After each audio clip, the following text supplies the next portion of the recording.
Hello, good morning students, welcome. आप सबका एक बार फिर से वेलकम है, स्वागत है। So let's start our unit 1 solid states. तो हमने यहाँ तक देखा था पैकिंग एफिशिएंसी को हम डिस्कशन कर रहे थे। पैकिंग एफिशिएंसी क्या होती है, इसमें हमने packing efficiency in HCP hexagonal close packing and CCP cubic close packing structure में हम देख चुके थे कि पैकिंग एफिशिएंसी कितना होता है। इसमें आपको एक तो 2-3 चीज़ें ध्यान रखनी, इसकी रेडियस के बारे में थोड़ा ध्यान रखें, ये फार्मूला, और एक इसकी एज लेंथ का फार्मूला थोड़ा ध्यान रखें। जैसे इसमें पैकिंग फ्रैक्शन कितना निकल के आया था, पैकिंग एफिशिएंसी 74% निकल के आई थी। अब हम देखते हैं packing efficiency in body centred cubic structure. जो बॉडी सेंटर्ड यूनिट सेल होता है उसका पैकिंग एफिशिएंसी कितनी होती है, मतलब कितना फील होता है और कितना अनफिल होता है, मतलब उसमें कितनी जगह भरी हुई है और कितनी जगह खाली है। तो ये डायग्राम दे रखा है आपको, ठीक है। ये आपका एक यूनिट सेल है, इसमें हमने 3 एटम को चूज़ किया है। ये दिख रहा है, तो ये येलो कलर से ये बॉडी सेंटर है, बॉडी के सेंटर वाला आइटम है।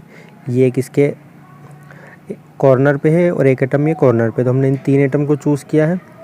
तो आप देखो यहाँ से A, F, D और ये C है ना, इनको अलग अलग नाम दे रखा है। तो हमने यहाँ पर एक, यहाँ से देखो ये बॉडी डायगोनल बन रहा है, ठीक है। तो हम यहाँ से एक ट्राइंगल को चूज़ करेंगे EFD। तो देखो EFD, यहाँ पे एक ट्राइंगल चूज़ किया हमने, ये E, F और D, ये एक ट्राइंगल हमने चूज़ किया है। अब इस ट्राइंगल में हम देखेंगे 3 चीज़ें। ये A है, A मतलब इसकी एज लेंथ है A, क्योंकि चारों एक जैसी है तो इन सभी को हमने A नाम दिया है। और ये F से D तक की हमने इसको B बोला है क्योंकि ये डायगोनल है, ठीक है, इसलिए। ओके, तो अगर हम इसको देखें EFD में, तो हम यहाँ पे पाइथागोरस थ्योरम को अप्लाई करते हैं तो B² = A का स्क्वायर प्लस A का स्क्वायर होगा, है ना। तो A² प्लस A² क्या हो जाएगा, 2A² हो जाएगा। अब यहाँ से B² = 2A² आ रहा है, तो यहाँ से हम स्क्वायर को हटाएंगे तो इस तरफ स्क्वायर रूट लग जाएगा, ठीक है। और ये इसका A का स्क्वायर कट जाएगा, ठीक है। तो ये बन जाएगा आपका √2A, ठीक है। अब ये तो हमने ट्राइंगल EFD में देखा था। नाउ इन हम एक दूसरा ट्राइंगल चूज़ करते हैं AFD। तो आप ये देखो, ये A है, F और D, ये बॉडी डायगोनल है, ठीक है। इन 3 को हमने चूज़ किया है। ये एक एटम ये है, दूसरा एटम ये है और तीसरा एटम ये है। इसमें हम पाइथागोरस थ्योरम को अप्लाई करते हैं। ये डायगोनल वाला A से F तक, तो इसको हमने नाम दिया है C। तो C का स्क्वायर प्लस C² = A का स्क्वायर प्लस B² है ना, AFD। तो ये C² होगा A का स्क्वायर प्लस B का स्क्वायर, ठीक। तो हम इसको ऐसे लिख सकते हैं, C² = A² प्लस B²। तो ये A² तो एज इट इज़, और ये जो B² है, ये B², इसकी जगह पे हम ये फार्मूला पुट कर सकते हैं, √2A का स्क्वायर, है ना। B² क्या होता है, ये 2A² होता है ना, ये B² = 2A²। तो हमने दोनों को A वाले फॉर्मेट में कन्वर्ट करा, ये भी A था तो इस वाले साइड में भी A वाले में आ गया। तो ये 2 है, ये 1 है, तो 2 और 3 मिलके बना लेंगे 3A²। तो ये C का स्क्वायर है और ये 3A² है। तो यहाँ से स्क्वायर हटाएंगे तो इस तरफ स्क्वायर रूट लगेगा, तो ये हो जाएगा √3A। ये जो स्क्वायर रूट है 3 के ऊपर है ना, A पे नहीं है, ठीक है। तो अब देखो, तो ये जो लेंथ है बॉडी डायगोनल की, ये जो A से F तक की जो डिस्टेंस है किसके इक्वल है, ये देखो एक एटम ये है, इसकी रेडियस ये है, इसको हम R बोल देते हैं। दूसरा एटम ये है, इसकी रेडियस ये, एक R ये है, एक R ये है और एक R ये है। टोटल कितनी रेडियस है इस A से F तक, 4 रेडियस है, ठीक है। तो हमने इसको 4R बोल दिया, ठीक है। तो ये जो C है, C की लेंथ किसके इक्वल हो जाएगी, C = 4R हो जाएगा। Where R is the radius of the sphere, R क्या रेडियस है, all 3 sphere along the diagonal touch. तो ये जो C = क्या आ जाएगा, 4R। तो देखो C = 4R है और यहाँ पे C = √3 है। ये भी C की वैल्यू है, ये वाली भी C की वैल्यू। तो 4R = √3A हो जाएगा। तो √3A = 4R हमने रखा है यहाँ पर। अब हम यहाँ से A की वैल्यू निकाल लेते हैं। तो A की वैल्यू निकालेंगे तो 4R / √3 आ जाएगा।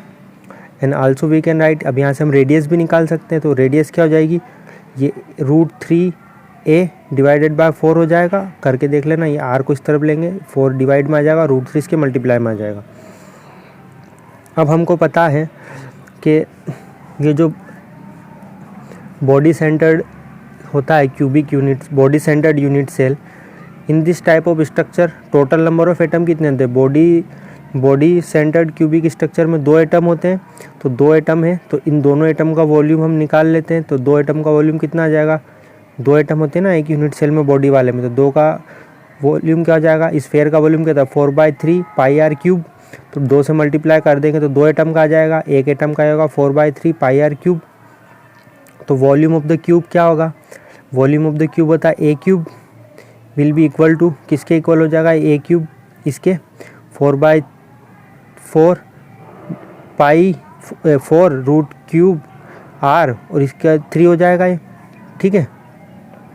मतलब हम ये a की जगह, ये जो a की वैल्यू ना, ये 4r √3, इसको क्यूब में लिख देंगे, क्योंकि a³ है ना, इस a की वैल्यू ये है अंदर वाली। तो a³ इज इक्वल टू क्या है? ये 4/√3 r इसका क्यूब। अब हम यहाँ से पैकिंग एफिशिएंसी निकालते हैं। तो देखो पैकिंग एफिशिएंसी कैसे निकलेगी? Packing efficiency is equal to क्या है? Volume occupied by the 2 sphere, जो दो स्फीयर है, मतलब 2 एटम है, उनका वॉल्यूम मल्टीप्लाइड बाय 100 परसेंटेज में निकाल रहे हैं, divided by total volume of the unit cell. Unit cell का टोटल वॉल्यूम कितना है? ये a³, ये टोटल वॉल्यूम ही तो है। a³ क्या है? a³ इसके इक्वल है। तो 2 का वॉल्यूम कितना है? ये रहा, दो एटम का वॉल्यूम इतना है, तो इसको यहाँ रखा, मल्टीप्लाइड बाय 100, और total volume of the unit cell कितना? 4/√3 r, और इसका क्यूब। अब इस पूरे को सोल्व करेंगे, इस वाले को, तो ये वाली आएगी, फिर इसको जब सोल्व करेंगे तो 68% आ जाएगा। आपको ये पूरा सोल्व करके नहीं देखना, आप डायरेक्टली इसको याद रख लें कि 68% आने वाला है, ठीक है। आपसे ये पूछा जाएगा, आर की वैल्यू पूछ सकते हैं, ए की वैल्यू पूछ सकते हैं, पैकिंग एफिशिएंसी कितनी है? पैकिंग एफिशिएंसी इतनी है, कितनी है? 68%। मतलब ऐसा है कि जो बॉडी सेंटर्ड क्यूबिक स्ट्रक्चर होता है उसमें 68% हिस्सा जो होता है वो फील होता है, और 100 - 68 कर देंगे तो बाकी का हिस्सा जो है वो अनफील होता है। कितना आएगा ये? लगभग अप्रोक्सीमेटली 32 के समथिंग आ जाएगा, ठीक है, 33 के समथिंग, नहीं 32 के समथिंग, ठीक है। तो ये है packing efficiency in body centred cubic structure. अब हम देखते हैं packing efficiency in simple cubic latex. Simple cubic latex में देखते हैं तो एटम कहाँ होते हैं? Only on the corner of the atom, सिर्फ कॉर्नर पे एटम होते हैं, हमको पता है। द पार्टिकल क्या होता है? Touch each other along the edge. तो एज लेंथ क्या हो जाएगी क्यूब की? And the radius of each particle, देखो a is equal to 2r होगा, ये बताता हूँ मैं आपको a is equal to 2r कैसे आएगा। वॉल्यूम ऑफ द क्यूब क्या होता है? a³ होगा, a की वैल्यू कितनी है? 2r, तो 2r का क्यूब कितना हो जाएगा? 8r³। देखो सिंपल क्यूबिक यूनिट सेल है, इसमें सिर्फ एक ही एटम होता है, तो एक एटम का वॉल्यूम क्या होगा? Volume of the occupied space, एक एटम का वॉल्यूम क्या होगा? 4/3 πr³ हो जाएगा, ठीक है। अभी डायग्राम से आप समझो इसको। ये देखो, ये है आपका सिंपल क्यूबिक यूनिट सेल, ठीक। ये देखो इसमें सिर्फ एटम कहाँ पे होंगे? कॉर्नर पे। एक एटम ये रहा और दूसरा एटम ये रहा, एक इसका रेडियस एच से ए तक, ये यहाँ से ये सेंटर है, तो ये एक आर ये है और एक आर ये है, इसलिए ये ए है, यहाँ से यहाँ तक की डिस्टेंस ए है, तो r a is equal to 2r हो जाएगा। वहाँ पे जो हमने देखा था, आप पैकिंग एफिशिएंसी निकालते हैं तो volume of the one atom divided by volume of the cubic unit cell multiplied by 100। एक एटम का वॉल्यूम कितना है? 4/3 πr³ divided by volume of the cubic unit cell कितना है? 8r³ मल्टीप्लाइड बाय 100, तो कितना जाएगा? π/6 × 100, तो ये 52.36% या 52.4%।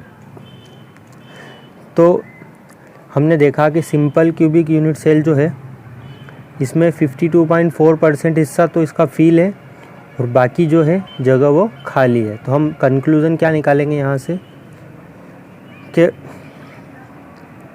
जो CCP और HCP स्ट्रक्चर होता है उसमें मैक्सिमम पैकिंग एफिशिएंसी होती है, मतलब वो अच्छे से पैक्ड होते हैं, उसमें जगह कम खाली रहती है। बाकी बॉडी सेंटर में उससे थोड़ी सी कम, और सबसे कम होती है सिंपल क्यूबिक यूनिट सेल में, ठीक। नेक्स्ट है यहाँ पर calculation involving unit cell dimension.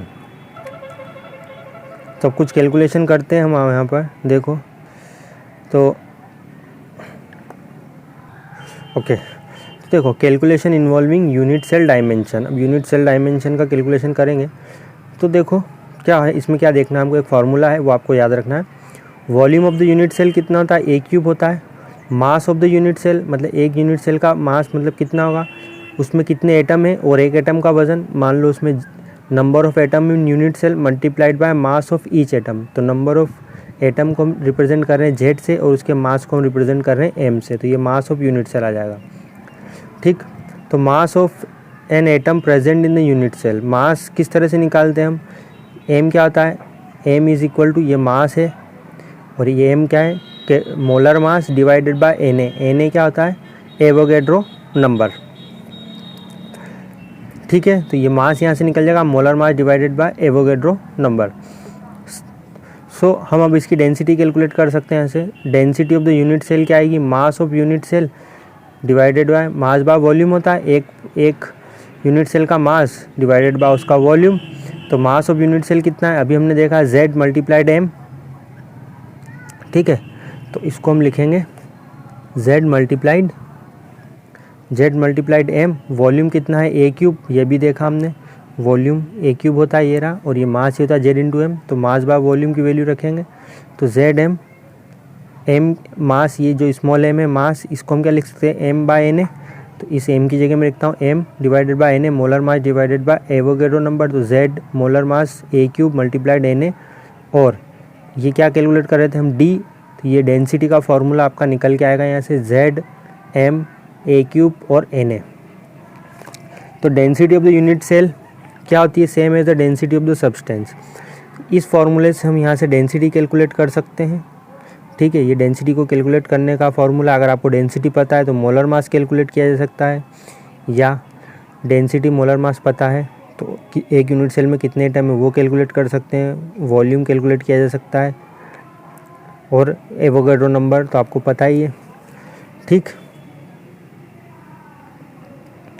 तो डेंसिटी जो है सॉलिड की वही आएगी जो हम जनरली किसी जनरल डेंसिटी होती है वो उसी तरह से इसकी डेंसिटी भी कैलकुलेट होकर आएगी। आउट ऑफ द 5 पैरामीटर, यहाँ पे कितने पैरामीटर, 1 2 3 4 और एक 5। अगर इन 5 में से 4 कोई से भी आपको पता है तो 5वां आप निकाल सकते हो। We can determine the 5th। ठीक है, यहाँ से इसको निकाला जा सकता है। जनरली डेंसिटी कैलकुलेशन करने के सवाल तो नहीं आते हैं, फिर भी देख लेंगे हम अगर कुछ आया तो।